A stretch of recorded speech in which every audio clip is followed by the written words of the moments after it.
So this month, for our share virtual group, the topic we're going to talk about is talking to your children about loss. However, we know that does not apply. Some of you have experienced a loss and don't have any living children at this point. And it's still something you have to talk about, possibly with your friends and your family and a significant other maybe, or someone that, and you're just not sure how or what you feel comfortable kind of diving into what that's like and what life looks like after a loss. So we thought we'd kind of touch on talking to children specifically, just because they have a lot more questions. They're not as easily, you just give a simple answer and then they move on. They're going to kind of ask and have follow-ups. And what we want to kind of help you do is find a way to kind of prepare for that and figure out really what you want to share with them and what you want to tell them and what you honestly believe. And then that can just be exactly what you explain to them. So a lot of it's really just figuring out what your loss is and how you define it and what you really believe around that. So that's the first part, is kind of what I feel is figuring out what you believe.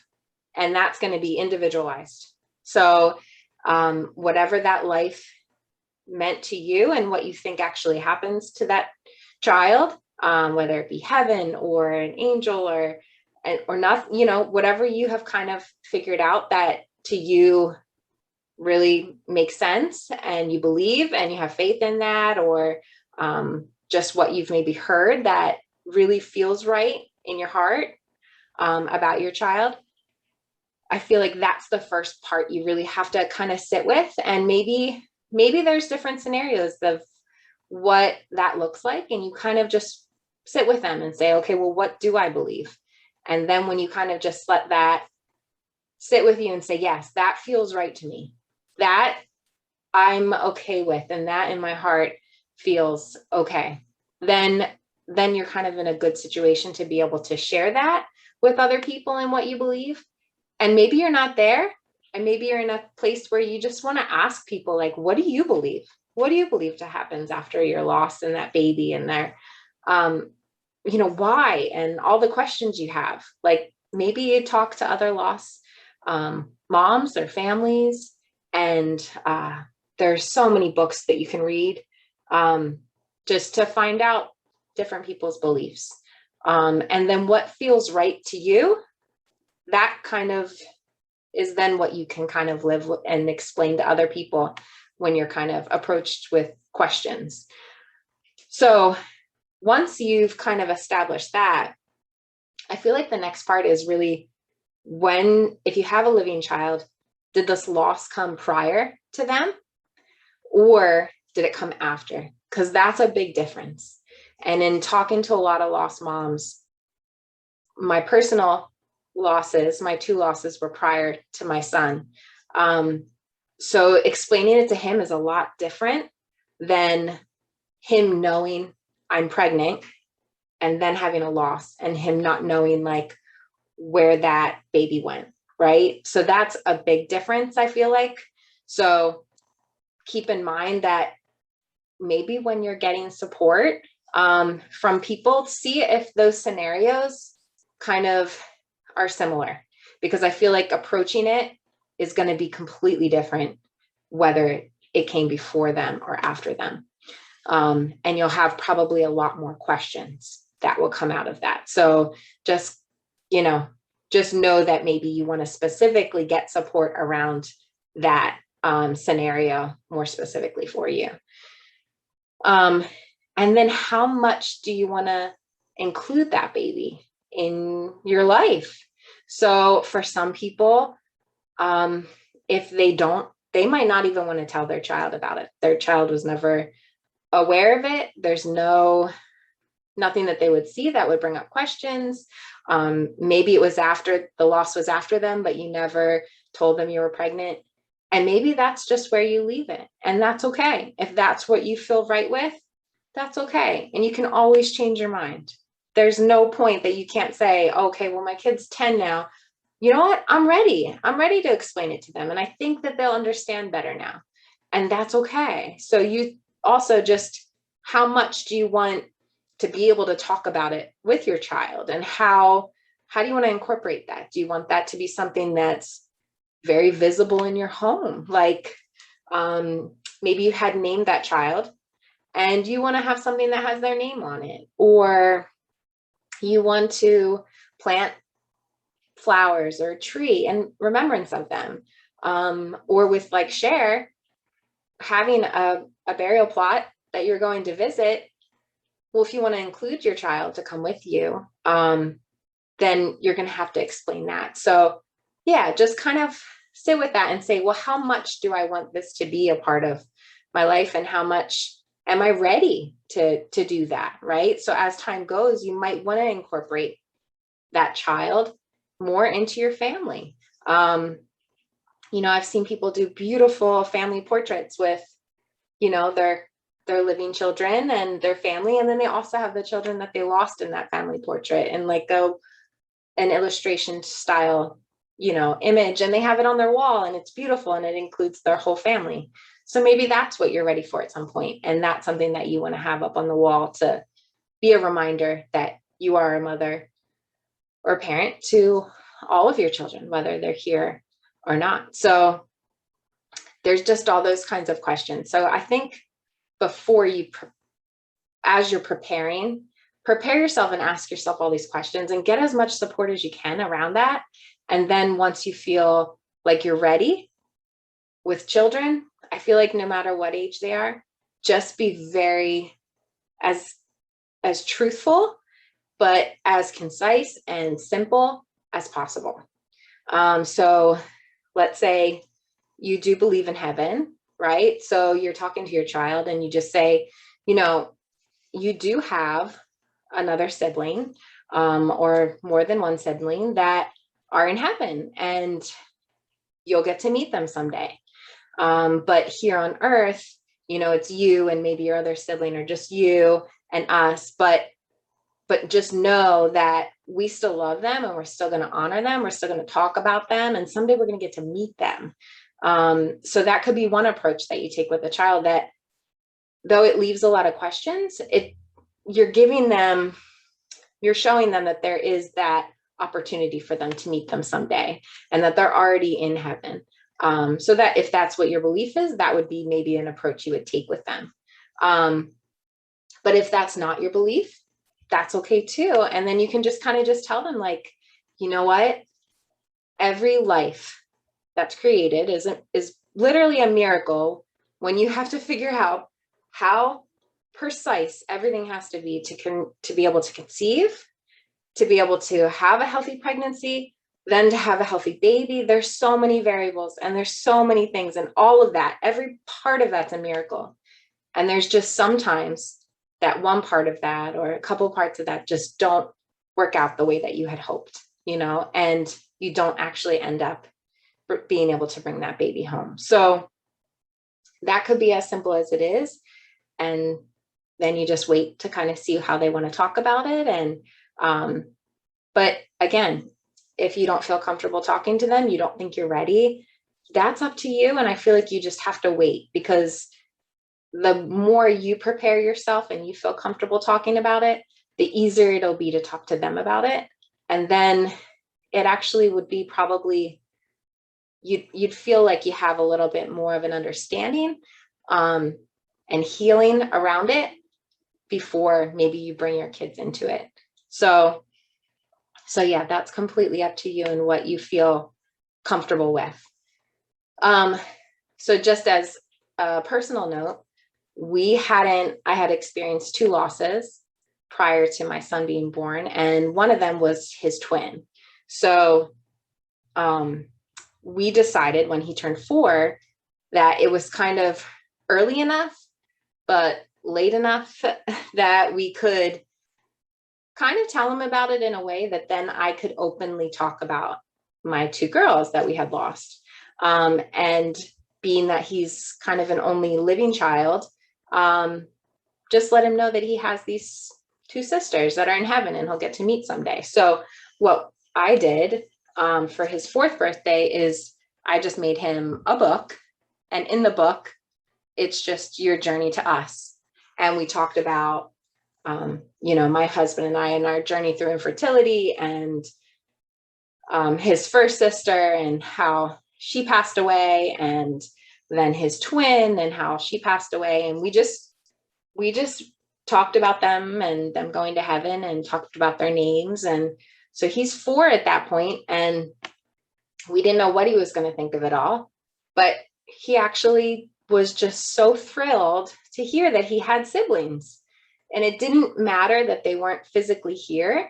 He was just so thrilled that he was like attached to other children that were that were his sisters, and that we could talk about them, and that they had names, and that he had a twin. Like, how cool that was. So his response wasn't all of the sadness that I was holding and that I thought he would feel.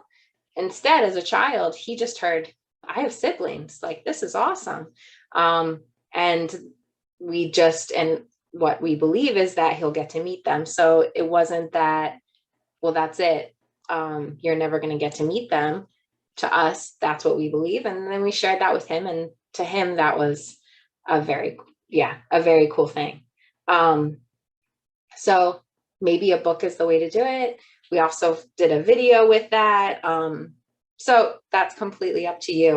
Now, I think what I've heard other mothers who've experienced a loss after and their child did know that they were pregnant. I found that most of the moms, what they would do is bring home a bear for that child, and they kind of give that to their living child as something that they can attach to, that reminds them of their brother or sister who passed, something that they can bring with them when they're feeling sad. It's something that they can go to, and it's something that you can bring home. So a lot of moms that I've talked to that know they're going to go into this and they don't know how to explain it to their young child, the bear has seemed to be a huge thing for them. So that could be one idea. You could also actually create doing the bear with them at like a Build-A-Bear or something like that, or let them pick something out that reminds them of their sibling. But just something that they can kind of attach to. So if the loss is after that, that would be something that I would recommend. And then I feel like if you don't have any living children and this scenario isn't something, maybe it is something that you're going to have to do at some point. If you choose to have, to be pregnant again, and then you do have a living child, it's something you can kind of just tuck away and think about. But if you don't, you still have to talk to other people in your life about it. Whether it be, hey, I don't want to talk about it. I'm not there yet. So if we can, let's just not talk about this. I'll let you know when I want to talk about it. And if that's where you're at, that's okay. What I would recommend is maybe talk to somebody that isn't necessarily friends or family, maybe a fellow lost mom that you've met, that with them, you can kind of talk about that. You can talk about the stuff that they'll maybe understand. And then maybe by opening up and being able to talk someday, you might feel comfortable talking to your family and friends about it. And if you don't, that's okay too. But I think telling them where you stand on that, because I feel like either a lot of people I really want somebody to acknowledge the fact that I have these children, that just because they're not here doesn't mean that I'm not a mother of, however many, or that I'm not a mother to at all. So I think it's really important to communicate that with people, because they don't do it, they're not doing it to hurt you. They just don't know what you want. So I feel like it is important to say, hey, I do want to talk about this, or I'll let you know when I do. Like, if I bring it up, it's time for us to talk, and I want to have that space. And then it's really important because there are specific days that are really hard, I would say, and then there's some days that are some of the happier days. And I feel like those days, it's really important to make sure that your family and friends know that those days are maybe difficult for you, and say, hey, you know what, if you could just check in on me, or hey, just know that I'm not going to be available that day. Um, Whether it be the due date or the birthday or the day you found out. Just things like that, those difficult days, I feel like are really good to explain and kind of share with your family, so that they know also what you need support wise on those days. Um, and then also, if you were really someone who would love to have your family and friends acknowledge that baby, I feel like it's really important for you to let them know what means a lot to you.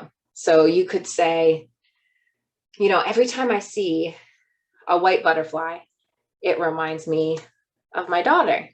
And so whenever I see that, I just know she's there and she's saying hello, right? Um, and by saying that to your family members, maybe when they see a white butterfly, they'll say to you, hey, guess what? Ever since you told me that, I've seen that white butterfly.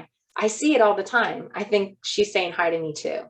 And that kind of opening up that communication allows you to connect and allows them to connect, and then you and them. So it's like this beautiful relationship that you can start to, um, create and honor your loss, and also allow others to honor that loss too, because I think we underestimate how much our babies mean to the other people in our life.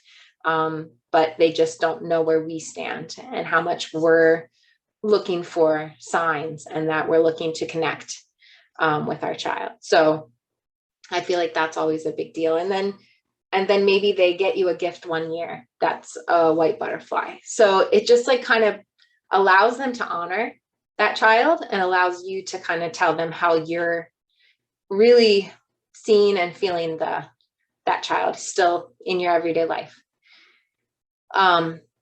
What's a big one for me is just with Cher, with the walk. That's a huge one.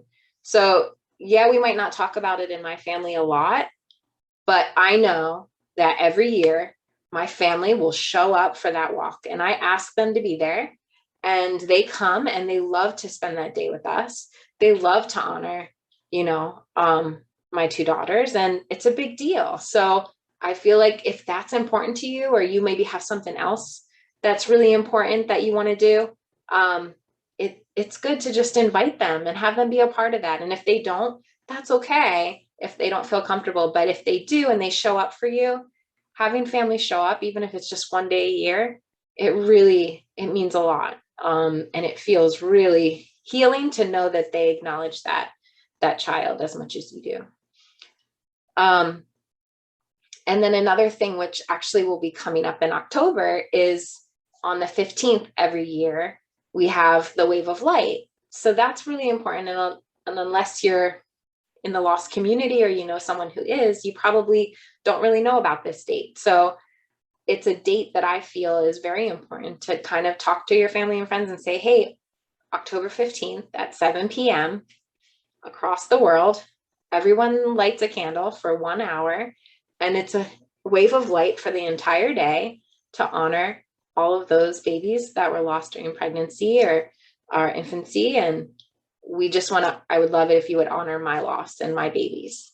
And then if you could just take a picture and send it to me, so that I know that you lit a candle during that time. That would mean the world to me. So I feel like just those little things, it really just comes down to communicating what you need around your loss, what kind of attention you want brought to it, how you want to be supported and loved.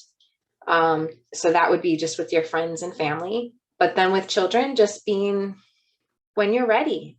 So when you feel like you have the answers that you need, and you feel like you have a good way that you feel confident about telling them, and you feel like you'd be able to let them have a way to connect with that baby.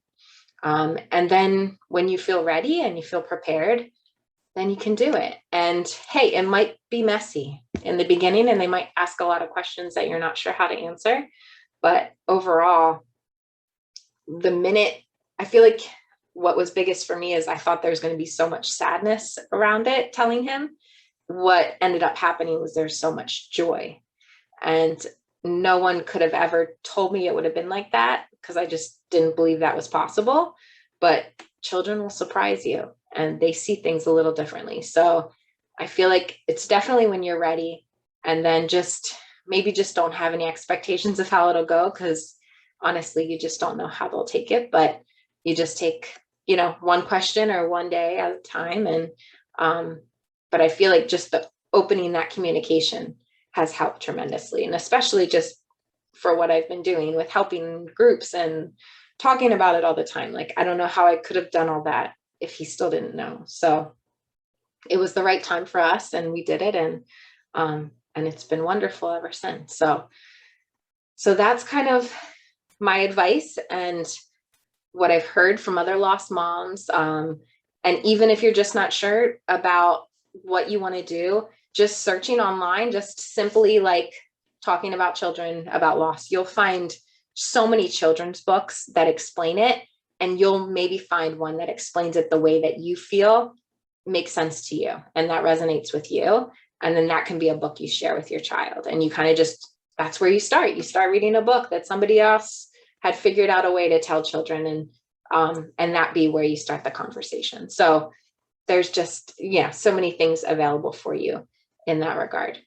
So that's kind of all we have on this topic. And when we have our virtual for next month, we're actually going to be talking about different ways to honor your loss. So today we kind of touched on a couple ideas, but there's so many different ways. And I've heard such beautiful things that people do on some of those really important dates that I would just love to share with you, because it could open up some very wonderful opportunities on some of those, the more difficult days, to figure out a way to bring a little bit of light and to create the most gentle day possible when you're kind of facing some of those darker, heavier days.